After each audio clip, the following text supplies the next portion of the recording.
Many people are afflicted by knee pain, maybe even you. This knee pain seems to come out of nowhere, starts at some point, and then sometimes goes away again. It gradually gets stronger, becomes bothersome when climbing stairs or even walking in general, and it just keeps getting worse with no one knowing why. And everyone just assumes it's due to getting older. I'm just old, so everything inside me feels like it's breaking down. And that's why it gets worse.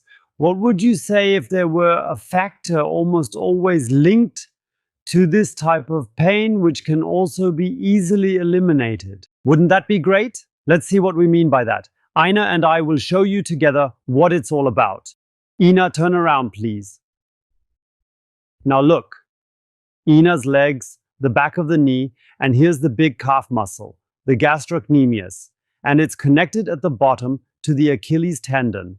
Extends upwards here and continues over the knee joint, up to that specific point. And when we take a look at it on the skeleton, it's located here. It goes from the Achilles tendon, ascending from the heel bone, and then perhaps you can clearly see these 2 points here, and that's precisely where these 2 heads come together.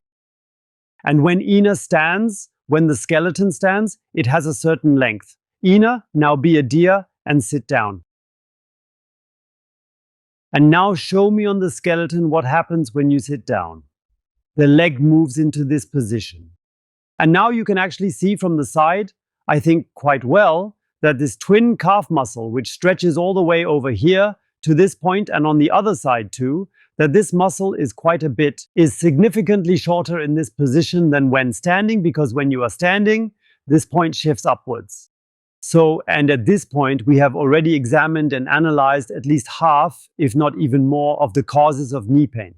Because the problem is, the moment a muscle runs over the knee joint and has progressively shortened, Ina, please stand up again. Then when you're standing, when you're running, the issue is that there's a constant pull on it.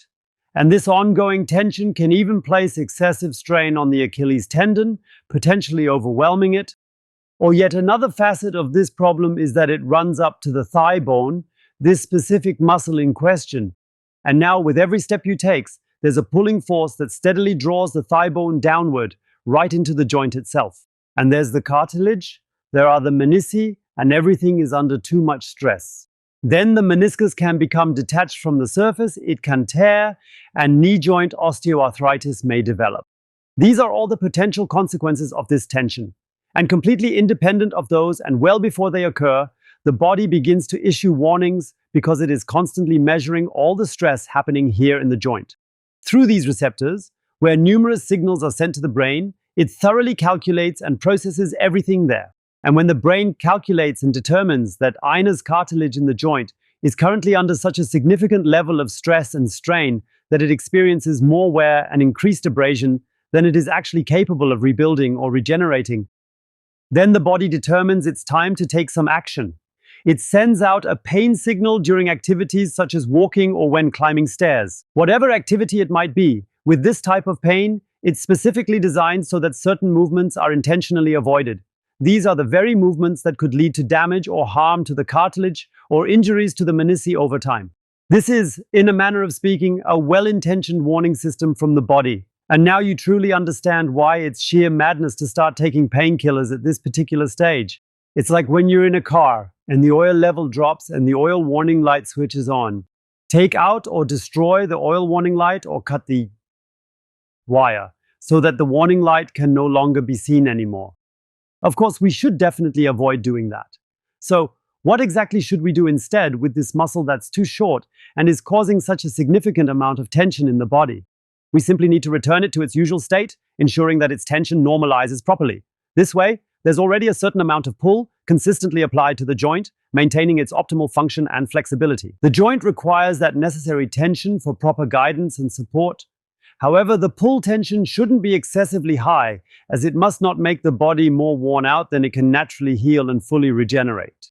Before I proceed to show you an effective exercise that can swiftly resolve the entire issue in numerous cases, there is one particular thing that holds crucial and significant importance. Most individuals tend to experience knee problems at some point, frequently even before they noticeably manifest as pain. And please share this video with others so that everyone becomes more aware and contributes to raising awareness which can help prevent all these misunderstandings before they might eventually lead to unnecessary surgery. Painkillers should be used only when really needed. Share this important message broadly.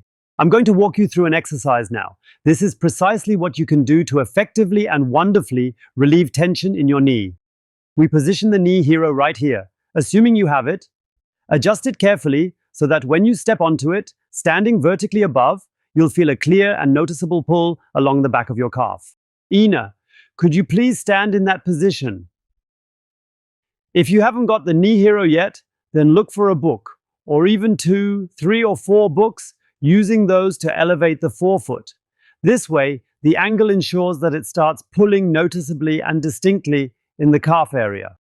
And that's already a good start, because with this, we're practically making the angle smaller behind the foot, so it increasingly relieves the back area.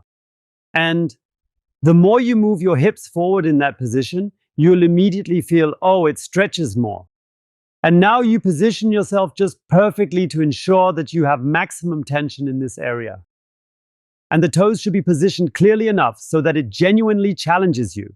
Additionally, you can lean your body forward while still maintaining an arch in your back, but it's crucial that your hips do not move backward, and at that point, you will definitely begin to notice the effect. It's not just pulling here, there's also some pulling above. So far, we've only fully cleared the back section. Sure, we can do this from the front too. You have more options to explore. If you click down here, you'll get a knee routine. You can do that, also helps really well. Give everything a go and please leave us a detailed comment about how it went for you and what experiences you had throughout. And with that, we say farewell. Thank you so much and we look forward to seeing you next time.